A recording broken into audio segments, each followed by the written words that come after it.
Our featured speaker today works for Be the Match and City of Hope. These organizations work tirelessly to beat cancer and HIV/AIDS. Please give a warm welcome to our stage, Maria Cuevas.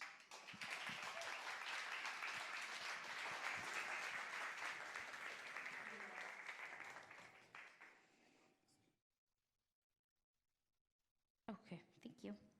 Good morning, everybody. My name is Maria Cuevas. Sorry, I'm trying to see how this works. They gave me two and they told me only about one. Okay, that's not working. It's on.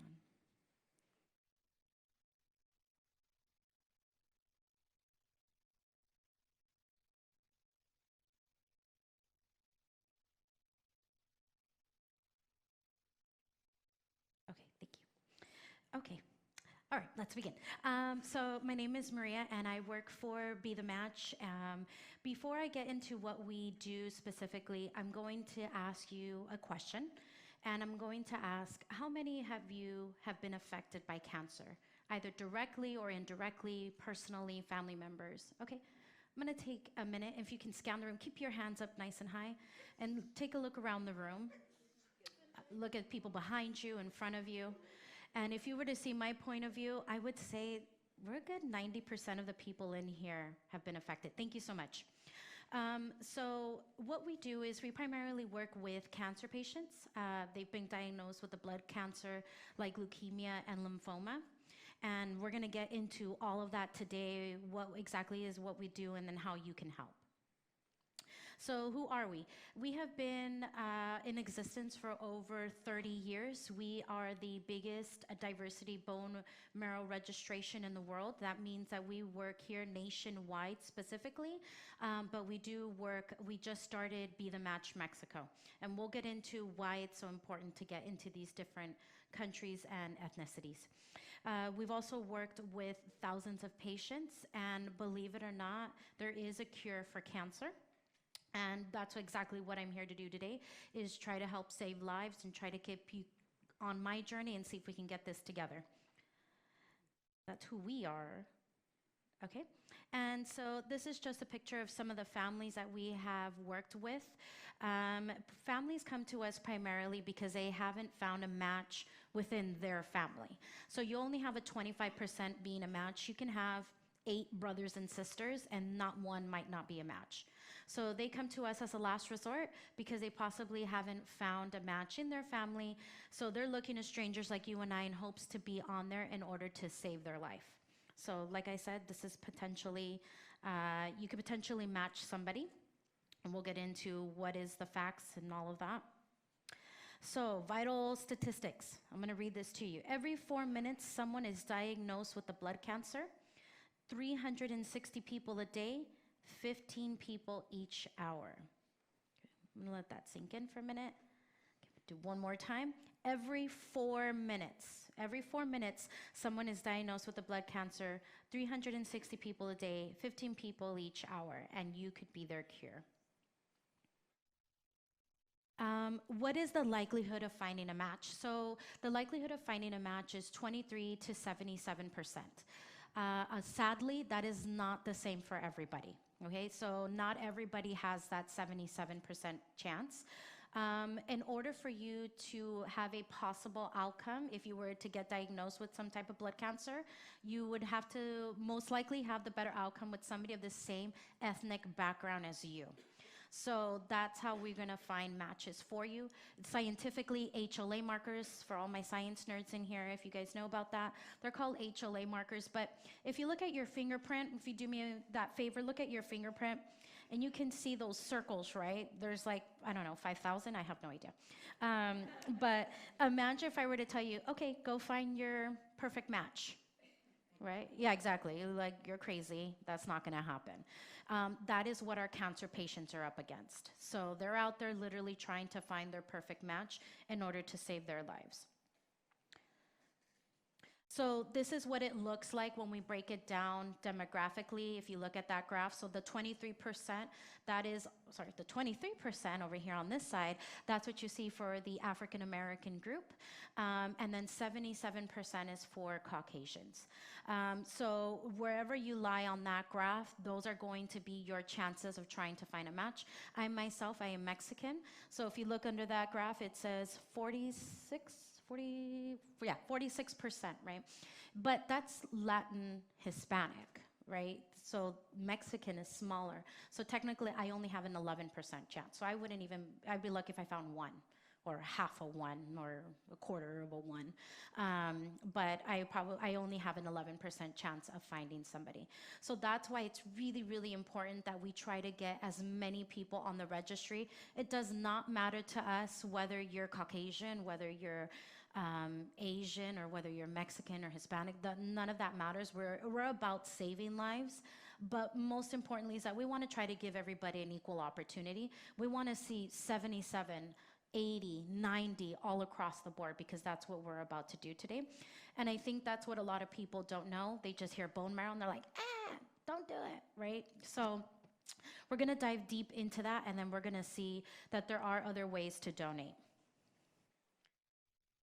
And I'm about to show you a video, a little bit about that.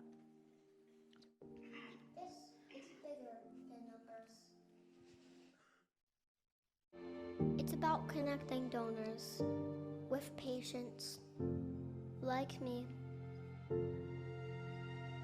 And when everyone joins our fight against blood cancer, your race, my race, can experience what we all deserve.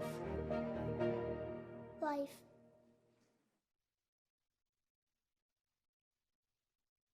All right, I'm back. Okay, so there are two ways to donate, right? Like I said earlier, most people think it's bone marrow, it hurts, don't do it. I saw it on House, he died. No, we would never ever do that. You are just as important as our patient. We would never risk a life to save a life. We would be shut down, right? We've been around for over 30 years. So there are two ways to donate. As you can see, it's called peripheral blood stem cells. Has anybody here ever donated blood or platelets before? Awesome. Okay, so about half of you have donated. So that's the way, it's very similar to that type of donation. You can see our lovely model right there. She's donating. She's sitting on a chair. They hook her up to a machine. They pull out those white blood stem cells, and then in the other arm, they're going to give you back your red blood stem cells. And just the same way, like when you would donate blood or platelets, you replenish that, right? So in a couple of weeks, you'll replenish that. It takes about 4 to 5 hours, non-surgical, non-invasive. You're in and out within that day. You'll probably start at 8 in the morning, and then maybe you'll be done by 1 o'clock, 2 o'clock, depending on how that blood flow goes. But so that's our most non-invasive way to donate. And then there is the bone marrow way. And just like advanced technology and advanced medicine, right, we moved forward. You hear me on a handless mic. Our cell phones can do incredible things, right? We have a watch that now warns us. Medicine has advanced. And so it's not what it used to be, or it's not what you guys are used to hearing. So I had a patient, her brother was lucky enough that she was her match. So she had to do bone marrow because that's what he needed. She did bone marrow. She was on bed rest for 2 days. She was on bed rest for 2 days and then went canoeing the following day. 65 years old. Okay, so yes, so just so you can understand, that's the type of things that we're dealing with. When I asked her what the pain was like, she told me that it was equivalent to like a fall, or like whenever you work out, right? So I'm sure that we can kind of handle that pain. So there is it says 80% because there's an 80% chance. Really, it's 80 to 90 is what we see that you would donate blood stem cell if you were to be called to be a donor. And we see 10 to 20% called to be a donor for bone marrow. Also, most likely if they were to call you for bone marrow, they're gonna most likely want for a child. We are working with a 2-week-old right now. Yeah, yes, so the child was born with ALL. So yes, so just keep that in mind. The doctor will always decide what's best for that patient. But we've seen that the doctors, obviously, because it's non-invasive, non-surgical, they don't have to schedule it. They will go blood stem cell first, and then they'll go over to bone marrow if that's what's needed.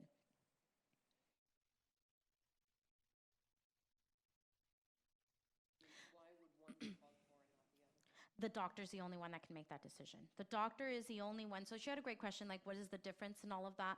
It all depends on how far along they are, their age, the type of cancer that they got. The doctor needs to make that decision. It's not even like a family decision, it's the doctor. So they want to give obviously the best outcomes for these patients. So some patients might need bone marrow versus blood stem cell. But we've noticed that blood stem cells is more for the adults and bone marrow tends to be more for children. But the doctor can make the doctor has to make that decision. Myths and facts. So donations require surgery. Do they all require surgery? No, right? Yeah, we can do blood stem cells. Donating is painful and requires long recovery. Right? No. And it does different, like right under it, it says comfort and recovery is different for each person.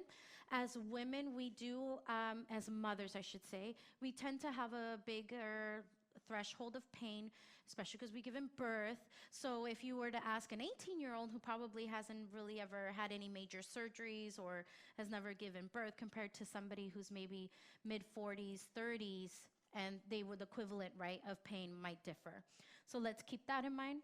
And the awesome part is that a lot of our donors, when we ask them, would you do it again? They would say, hell yes, I would do it again, especially because I'm saving a life, and 9 out of 10 times it only took me 1 day to save a life. So that's the awesome part. That's a true fact, is that when you speak to a lot of these donors, they will say, I would do it again in a heartbeat.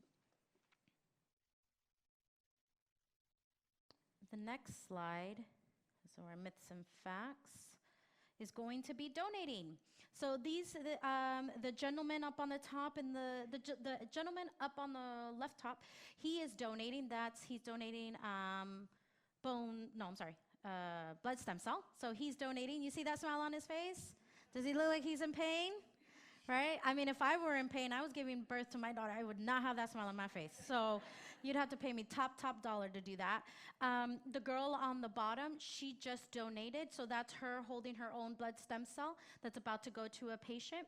And then the one on the top, the one that she looks like she's in a bed, that's because she's a patient and she's receiving that blood stem cell. So the machines are hooked up, and then that's how she's receiving it. So even for the patients, as you can see, kind of like a full circle in a sense, even for the patients, it's not painful for them as well, because they just hook them up to the same machine and do the same process except the opposite way, if that makes any sense.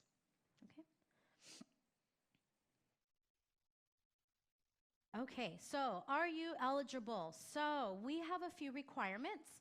One is that you're in general good health. The other one is that you're willing and committed to donate when you get the call. And the last one is 18 to 44. Can anybody guess why it's 18 to 44? I'm sorry? Not stem cell life.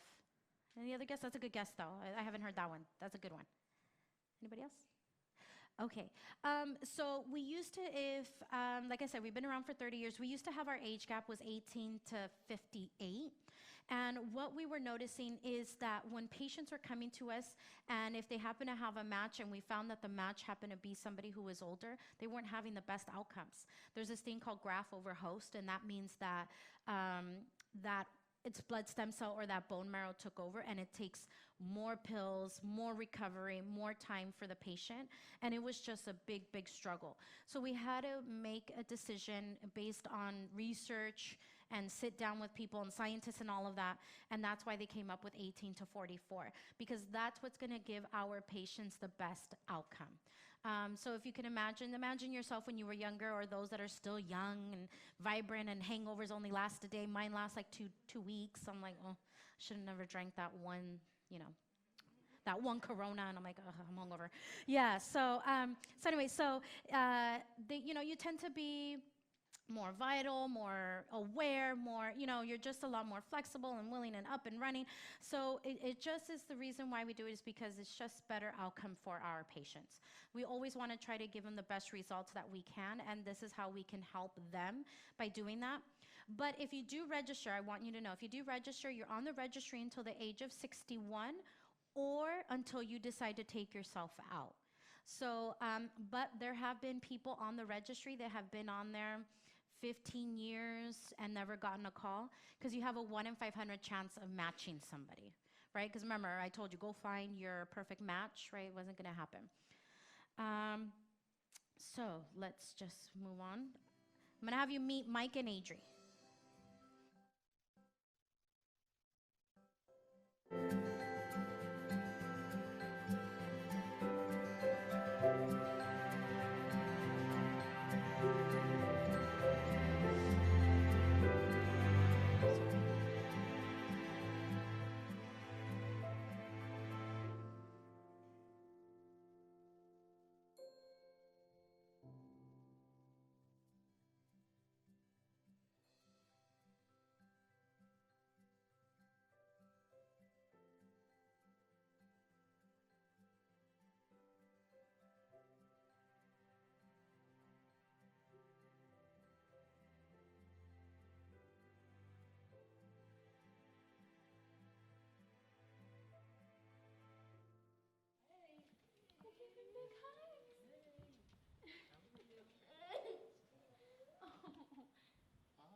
I always get the chills.